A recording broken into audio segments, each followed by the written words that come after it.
বন্ধুরা, সৈয়দপুর গ্রামে একটি রাখাল ছিল। তার দুইটি গাভী ছিল। সে প্রতিদিন দুধ বিক্রি করে টাকা ইনকাম করতো।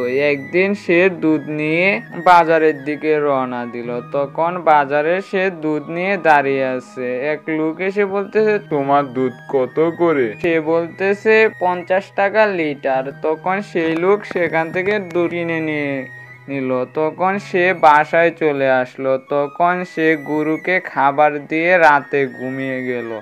তখন সে রাতে একটা চোর এসে সে গরুগুলোকে চুরি করে নিয়ে গেল। তখন পরের দিন সকালে সে উঠে দেখে গোয়ালে কোনো গরু নেই। তখন সে মাথা হাত দিয়ে বলতেছে, আমার গরু কোথায় গেল? তখন সে খোঁজাখুঁজি করার পরেও সে গরু কোথাও খুঁজে পেল না। তখন সে বসে বসে কাঁদতেছে আর ভাবতেছে, আমার গরুগুলোকে চুরে নিয়ে গেল, এখন আমার সংসার চলবে কিভাবে? এদিকে আবার তার গিন্নি ও তার বাচ্চা না খেয়ে বসে আছে, কারণ সে তো দুধ বিক্রি করে টাকা ইনকাম করে তাদের সংসার চলতো। তখন কিছু ভাবতে না পেরে সে আবার বাজার থেকে একটি গরু কিনে নিয়ে আসলো। তখন সে গরু দিয়ে সে হাল চাষ করত।